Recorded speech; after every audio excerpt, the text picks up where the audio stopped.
नमो भगवते वासुदेवाय नमः। ओम जय सत्यनारायण भगवान की जय। आज है वैशाख की पूर्णिमा और वैशाख की पूर्णिमा के दिन हमको सत्यनारायण भगवान की कथा करनी चाहिए और इस सामग्री से पूजा करनी चाहिए। केले के खम्भे, पंच पल्लव, कलश, पंचरल, चावल, कपूर, धूप, पुष्पों की माला, श्रीफल, अंग वस्त्र, ऋतुफल और नवेद, कलावा, आम के पत्ते, यज्ञवती वस्त्र, गुलाब के फूल, दीप, तुलसी दल, पान, पंचामृत, दूध, दही, धरत, शहद, शक्कर, केसर, बंदावर, चौकी। पूजा विधि इस प्रकार है। व्रत करने वाला पूर्णिमा व संक्रांति के दिन प्रातः अथवा सायंकाल को स्नान आदि से निवृत्त हो पूजा स्थान में आसन पर बैठकर श्रद्धा पूर्वक श्री गणेश, गौरी, वरुण, विष्णु आदि सब देवताओं का ध्यान करके पूजन करे और संकल्प करे कि मैं श्री सत्यनारायण स्वामी का पूजन कथा स्वयं सदैव करूंगा।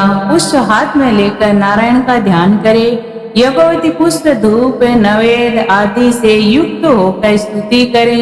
हे भगवान, मैंने श्रद्धा पूर्वक जल, फूल आदि सब सामग्री आपको अर्पण की है, इसे स्वीकार कीजिए। मेरा आपको बारंबार नमस्कार है। इसके बाद श्री सत्यनारायण जी की कथा श्रवण करनी चाहिए।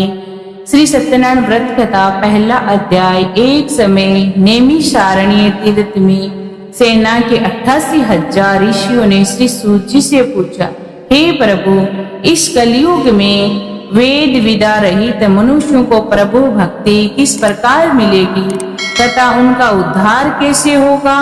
इसीलिए हे मुनि, कोई ऐसा तप कहिए जिससे थोड़े समय में पुण्य प्राप्त होवे तथा मनवांछित फल मिले। वह कथा सुनने की हमारी इच्छा है। सर्वशास्त्र ज्ञाता श्री सूत जी बोले, हे वैष्णव में पूजे, आप सब ने प्राणियों के हित की बात पूछी है। अब मैं उस श्रेष्ठ व्रत को आप लोगों से कहूंगा जिस व्रत को नारद जी ने लक्ष्मी नारायण से पूछा था और लक्ष्मीपति ने मुनि श्रेष्ठ नारद से कहा था। सो ध्यान से सुनो। एक समय योगी राज नारद जी दूसरों के हित की इच्छा से अनेक लोकों में घूमते हुए मृत्यु लोक में आ पहुँचे।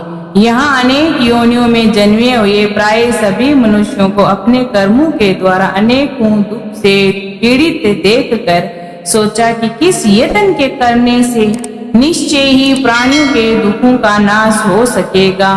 ऐसा मन में सोचकर विष्णु लोक को गए। वहां श्वेत वर्ण और 4 भुजाओं वाले दसवें सैकड़ों ऐसा मन में इस नारायण को देखकर, जिसके हाथ में शंख, चक्र, गदा और पद्म थे तथा वरमाला पहने हुए थे, स्तुति करने लगे। हे प्रभु, हे भगवान, आप अत्यंत शक्ति से संपन्न हैं। मन तथा वाणी भी आपको नहीं पा सकती। आपका आदि मध्य अंत नहीं है। निर्गुण स्वरूप, सृष्टि के आदि भूत, वह भक्तों के दुखों को नष्ट करने वाले हो। आपको नमस्कार है।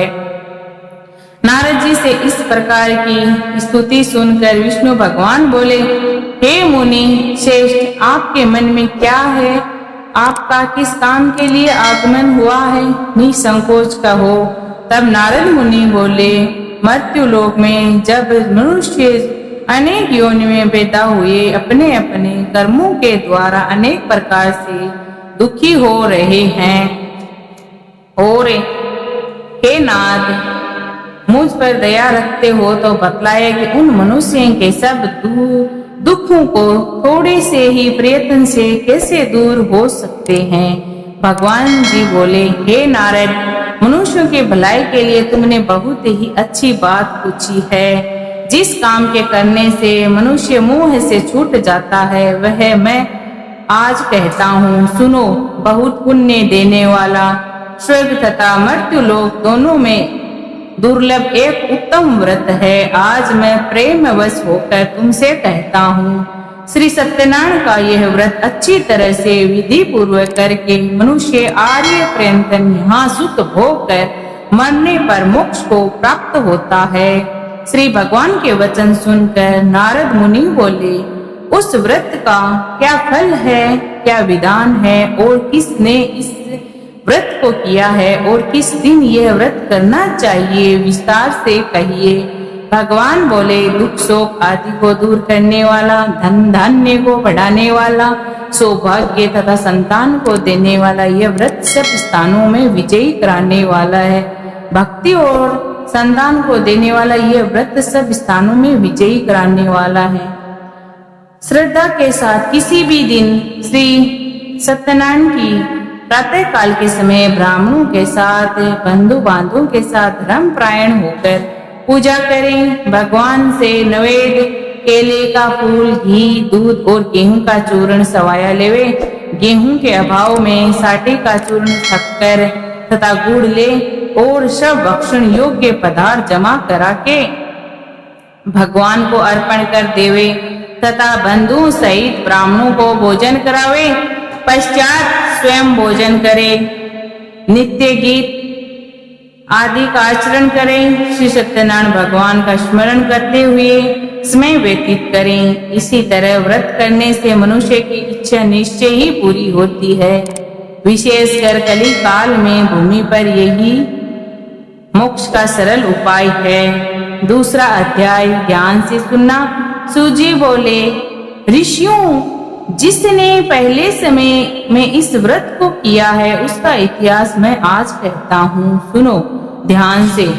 सुंदर काशीपुरी नगरी में एक अत्यंत निर्धन ब्राह्मण रहता था। वह भूख और प्यास से बेचैन हुआ नित्य पृथ्वी पर घूमता था। ब्राह्मणों से प्रेम करने वाला भगवान ने ब्राह्मण को दुखी देकर बूढ़े ब्राह्मण का रूप धरकर उसके पास जा आदर के साथ पूछने लगे, हे विप्र, नित्य दुखी हुआ पृथ्वी पर क्यों घूमता है? हे श्रेष्ठ ब्राह्मण, ये सब मुझसे कहो, मैं सुनना चाहता हूँ। ब्राह्मण बोला, मैं निर्धन ब्राह्मण हूँ, भिक्षा के लिए पृथ्वी पर फिरता हूँ। भगवान, यदि आप इसका उपाय जानते हो तो कृपया कर कहो।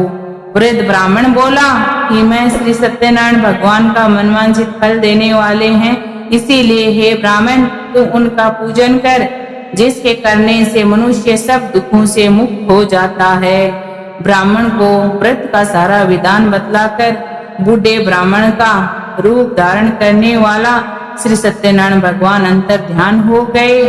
जिस व्रत को वृद्ध ब्राह्मण से बतलाकर मैं उसको करूंगा ये निश्चय कर, उस रात में उसको नींद भी नहीं आई। वह सवेरे उठकर श्री सत्यनारायण व्रत का निश्चय कर भिक्षा के लिए चला गया। उसको भिक्षा में बहुत धन मिला। उस धन से बंधु बांधवों के साथ उसने श्री सत्यनारायण व्रत किया, जिसके करने से वह ब्राह्मण सब दुखों से छूटकर अनेक प्रकार के संपत्तियों से युक्त हुआ।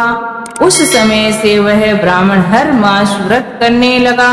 इसी तरह श्री सत्यनारायण भगवान के व्रत को जो करेगा वह मनुष्य सब दुखों से छूट जाएगा। इसी तरह नारद जी से नारायण का कहा हुआ यह व्रत मैंने तुमसे कहा। हे विप्रो, मैं आप और क्या कहूँ? ऋषि बोले, हे मुनिवेश्वर, इस संसार में इस ब्राह्मण से सुनकर किस किस ने इस व्रत को किया, हम ये सब सुनना चाहते हैं। इसके लिए हमारे मन में श्रद्धा है। सूजी बोले, हे मुनियों, जिसने इस व्रत को किया है वह सब सुनो। एक समय एक ब्राह्मण धन और ऐश्वर्य के अनुसार बंधु बांधवों के साथ व्रत करने को तैयार हुआ। उसी समय एक लकड़ी बेचने वाला बूढ़ा आदमी आया और बाहर लकड़ियों को रखकर ब्राह्मण के मकान में गया। प्यास से दुखी लकड़हारा उनको व्रत करते देखकर ब्राह्मण को नमस्कार कर कहने लगा कि आप ये क्या कर रही हैं और इसके करने से क्या फल मिलता है, कृपया करके मुझे कहो। ब्राह्मण ने कहा, सब मनोकामनाओं को पूर्ण करने वाला ये श्री सत्यनारायण भगवान का व्रत है। इसी की कृपा से मेरे यहाँ धन धान्य आदि की वृद्धि हुई है। ब्राह्मण से इस व्रत के बारे में जानकर लकड़हारा बहुत प्रसन्न हुआ। शरणामत ले प्रसाद खाने के बाद अपने घर को गया। लकड़हारे ने अपने मन में इस प्रकार संकल्प किया कि आज नगर में लकड़ी बेचने से जो धन मिलेगा उसी से श्री सत्यनारायण देव का मैं उत्तम व्रत करूंगा। यह मन में विचार कर वह बूढ़ा आदमी लकड़ियां अपने सर पर रखकर जिस नगर में धनवान लोग रहते थे वह ऐसे सुंदर नगर में गए। उस रोज वहां पर उसने लकड़ियों का दाम पहले दिनों से चौगुना मिला। तब वह बूढ़ा लकड़हारा दाम ले और अति प्रसन्न होकर पक्के केले की पूली, शक्कर, घी, दूध, दही और गेहूं का आटा इत्यादि श्री सत्यनारायण भगवान के व्रत की कुल सामग्री को लेकर अपने घर को गया। फिर उसने अपने भाइयों को बुलाकर विधि के साथ भगवान जी का पूजन कर और व्रत किया। उसी व्रत के प्रभाव से वह बूढ़ा लकड़हारा धन, पुत्र आदि से युक्त हुआ और संसार के समस्त सुख भोग कर वैकुंठ को चला गया। तीसरा अध्याय ध्यान से सुनना। सूत जी बोले, हे श्रेष्ठ मुनियों, अब आगे की कथा कहता हूँ, सुनो। पहले समय में उल्लामुख नामक का एक बुद्धिमान राजा था। वह सत्यव्यक्त और जितेंद्रिय था। प्रतिदिन देव स्थानों पर जाता था तथा गरीबों को धन देकर अनेक कष्ट दूर किया करता था। उसकी पत्नी कमल के समान मुख वाली और सती साध्वी थी। भद्रशिला नदी के तट पर उन दोनों ने श्री सत्यनारायण का व्रत किया। उस समय वहां एक साधु वैश्य आया। उसके पास व्यापार के लिए बहुत सा धन था। वह नाव को किनारे पर ठहराकर राजा के पास गया और राजा को व्रत करते हुए देखकर विनय के साथ पूछने लगा, हे राजन, भक्ति युक्त चित्त से आप ये क्या कर रहे हैं? मेरी भी सुनने की इच्छा है, सो आप ये सब मुझे बताइए। राजा बोला, हे साधु, आपने बंधु के साथ पुत्र आदि की प्राप्ति के लिए यह महाशक्तिमान सत्यनारायण भगवान का व्रत व पूजन किया जा रहा है। राजा के वचन को सुनकर साधु आदर से बोला, हे राजन, मुझसे इसका संविधान कहो, मैं भी सुनना चाहता हूँ। आपके कथा अनुसार इस व्रत को मैं भी करूंगा। मेरी भी कोई संतान नहीं है और इससे निश्चयी होगी। राजा से संविधान सुनकर व्यापार से निवृत्त हो वह आनंद के साथ घर गया। साधु ने अपनी स्त्री संतान देने वाले उस व्रत को समाचार सुनाया और कहा कि जब मेरे संतान होगी तब मैं इस व्रत को करूंगा। साधु ने ऐसे वचन अपनी स्त्री लीलावती से कह दिए। एक दिन उसकी स्त्री लीलावती पति के साथ आनंदित होकर सांसारिक धर्म में प्रवृत्त होकर सत्यनारायण भगवान की कृपा से वह गर्भवती हो गई। 10वें महीने में उसके एक सुंदर कन्या का जन्म हुआ। दिनों दिन वह इस तरह बढ़ने लगी जैसे शुक्ल पक्ष का चंद्रमा बढ़ता है। कन्या का नाम कलावती रखा गया। तब लीलावती ने मीठे शब्दों में अपने पति से कहा कि जो आपने संकल्प किया था कि भगवान का व्रत करोगे, अब आप उसे करिए। साधु बोला, हे प्रिय, इसके विवाह पर करूंगा। इसी प्रकार अपनी पत्नी को आश्वासन देकर नगर को गया। कलावती पितृगृह में व्रतित हो प्राप्त हो गई। साधु ने जब नगर में सखियों के साथ अपनी पुत्री की आज्ञा पाकर अपनी पुत्री को देखा तो तुरंत दूत बुलाकर कहा कि पुत्री के वास्ते कोई संयोग वर देखकर लाओ। साधु की आज्ञा पाकर कंचन नगर पहुंचा और वहां पर बड़ी खोज करके देखभाल करके लड़की के लिए संयोग वणिक पुत्र को ले आया। उसी संयोग लड़के को देखकर साधु ने अपनी बंधु बांधु सहित प्रसन्नचित अपनी पुत्री का विवाह उसके साथ कर दिया। किंतु दुर्भाग्य से विवाह के समय भी उस व्रत को करना वह भूल गया। तब श्री भगवान क्रोधित हो गए और श्राप दिया कि तुम्हें दारुणा दुख प्राप्त होगा। अपने कार्य में कुशल साधु विनय जमाता सहित समुद्र के समीप स्थित रतनपुर नगर में गया और वहां दोनों ससुर जोई चंद्रकेतु राजा के उस नगर में व्यापार करने लगे। एक रोज भगवान श्री सत्यनारायण की माया से प्रेरित कोई चोर राजा का धन चुराकर भागा जा रहा था, किंतु राजा के दूतों को आता देखकर चोरों ने घबराकर भागते हुए राजा के दूत को धन को वहीं छुपा कर रख दिया जहां वे ससुर जवाई ठहरे हुए थे। जब दूतों ने उससे साधु वैश्य के पास राजा के धन को रखा देखा तो वह दोनों को बांध कर ले गए और प्रसन्नता के साथ राजा से कहने लगे, हम 2 चोर पकड़कर लाए हैं, कृपया कर आज्ञा दे। तब राजा की आज्ञा से उनको कठोर कारावास में डाल दिया गया और उनका सब धन छीन लिया गया। श्री सत्यनारायण भगवान के श्राप द्वारा उनकी पत्नी भी घर पर बहुत दुखी हुई और घर पर बहुत सा धन रखा था चोर चुरा कर ले गए। शारीरिक व मानसिक पीड़ा तथा भूख और प्यास से अति दुखी हो अन्न की चिंता में कलावती एक ब्राह्मण के घर गई। वहां उसने श्री सत्यनारायण भगवान का व्रत होते देखा, फिर कथा सुनी तथा प्रसाद ग्रहण कर रात को घर आ गई। माता ने कलावती से कहा, हे पुत्री, अब तक कहाँ रही? वे तेरे मन में क्या है? कलावती बोली, हे माता, एक ब्राह्मण के घर श्री सत्यनारायण भगवान का व्रत देखा है। कन्या के वचन सुनकर लीलावती भगवान के पूजन की तैयारी करने लगी। लीलावती ने परिवार और बंधु सहित श्री सत्यनारायण भगवान का पूजन किया और वर मांगा कि मेरे पति और दामाद शीघ्र ही आ जावे। साथ ही प्रार्थना की कि हम सबका अपराध क्षमा करो। श्री सत्यनारायण भगवान इसी व्रत से संतुष्ट हो गए और राजा चंद्रकेतु को स्वप्न में दर्शन देकर कहा कि हे राजन, दोनों वैश्य को प्रातः ही छोड़ दो और उनका धन सब जो तुमने ग्रहण किया है वो सब उनको 2 गुना करके दे दो, नहीं तेरा धन राज्य पुत्र आदि सब नष्ट कर दूंगा।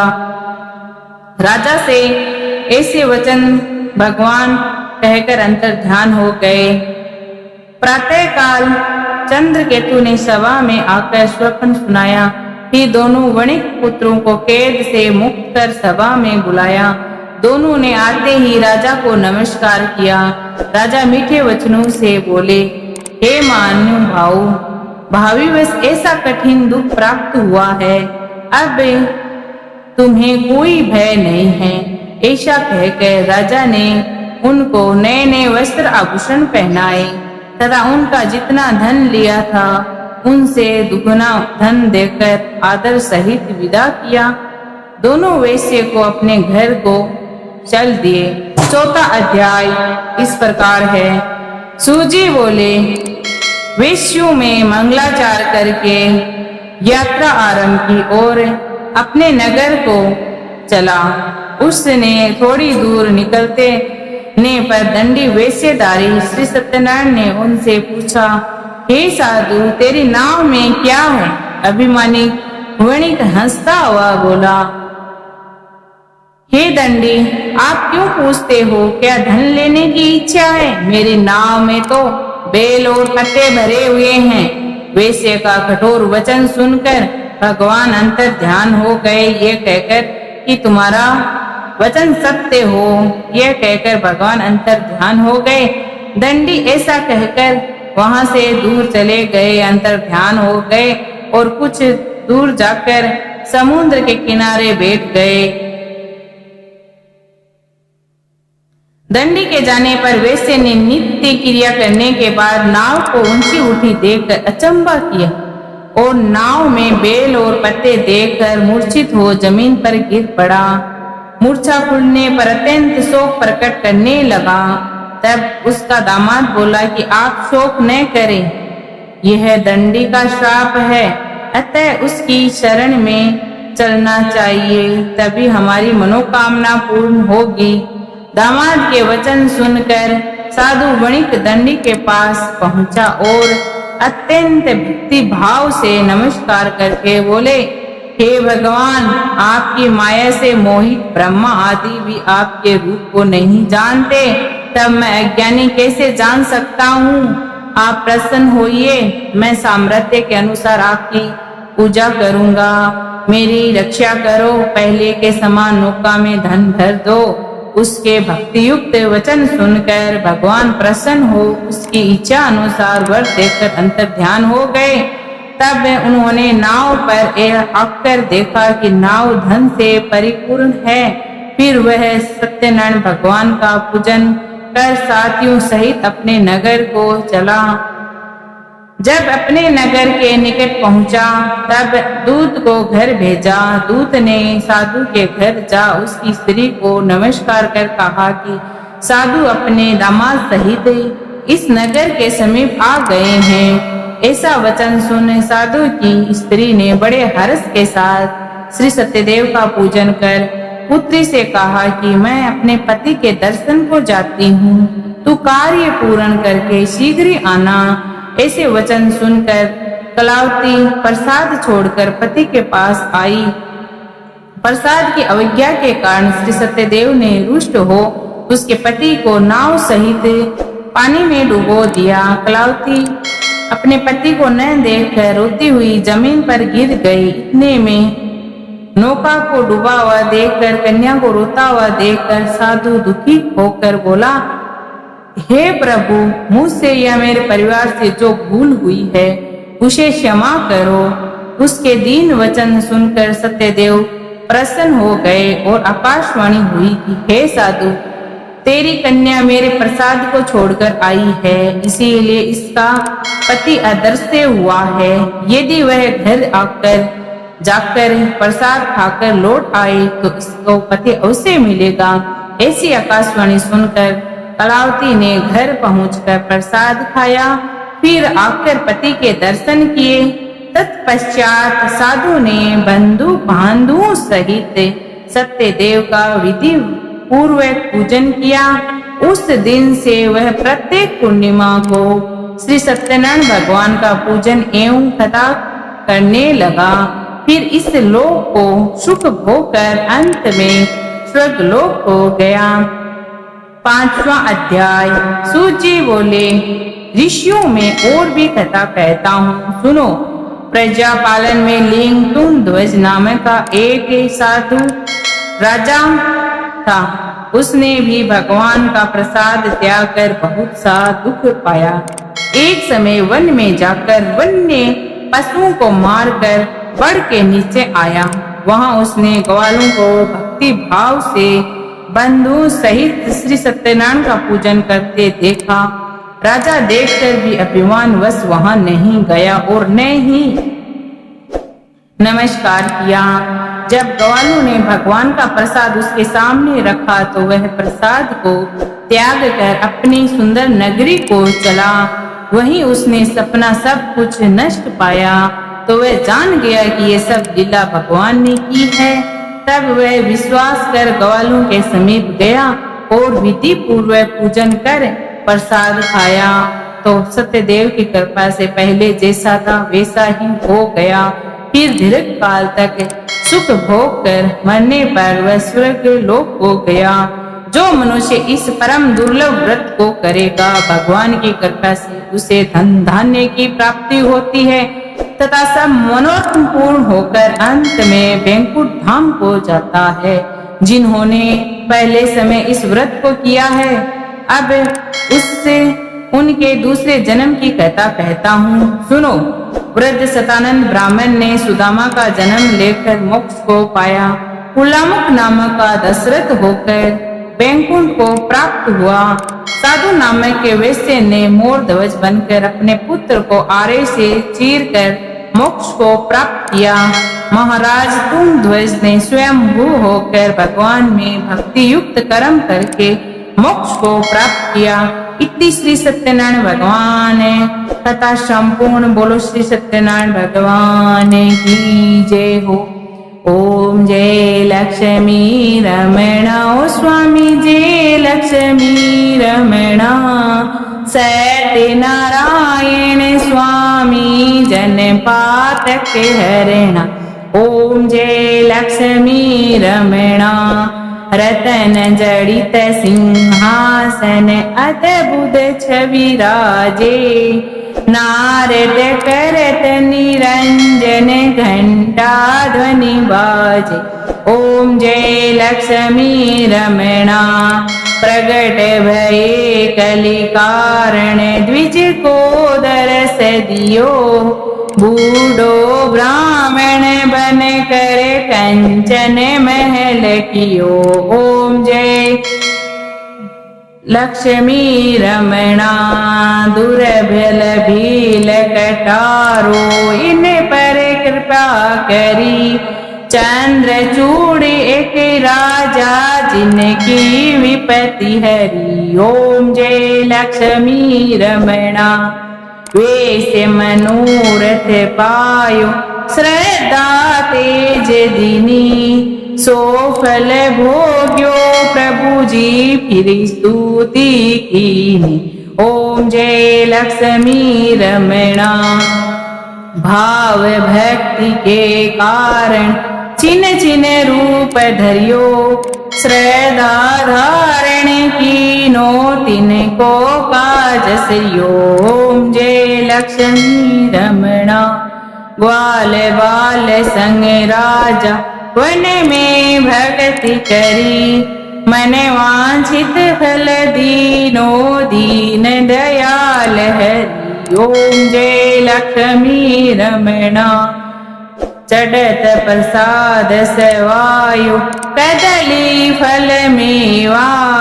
धूप दीप तुलसी से राजी श्री सत्यदेवा। ओम जय लक्ष्मी रमणा। श्री सत्यनारायण जी की आरती जो कोई नरि गावे। कहत शिवानंद स्वामी कहत भोलानंद स्वामी। सुख संपत्ति पावे जय लक्ष्मी रमणा। जय लक्ष्मी रमणा ओ स्वामी जय लक्ष्मी रमणा। सत्यनारायण स्वामी जन पातक हरणा। ओम जय लक्ष्मी रमणा। बोलिए श्री सत्यनारायण भगवान की जय। इस दिन इस मंत्र का मनन करना चाहिए, मन के अंदर बोलना चाहिए। स्वामी नारायण नारायण हरि हरि। लक्ष्मी नारायण नारायण हरि हरि। वो तेरी लीला सबसे न्यारी न्यारी। हरि हरि हो तेरी लीला सबसे न्यारी न्यारी। हरि हरि स्वामी नारायण नारायण हरि हरि। लक्ष्मी नारायण नारायण हरि हरि। भजमन नारायण नारायण हरि हरि। राधे नारायण नारायण हरि हरि। वो तेरी लीला सबसे न्यारी न्यारी। हरि हरि हो तेरी लीला सबसे न्यारी न्यारी। हरि हरि स्वामी नारायण नारायण हरि हरि। राधे नारायण नारायण हरि हरि। लक्ष्मी नारायण नारायण हरि हरि। स्वामी नारायण नारायण हरि हरि। वो तेरी लीला सबसे न्यारी न्यारी। हरि हरि हो तेरी लीला सबसे न्यारी न्यारी। हरे हरे लक्ष्मी नारायण नारायण हरि हरि। स्वामी नारायण नारायण हरि हरि।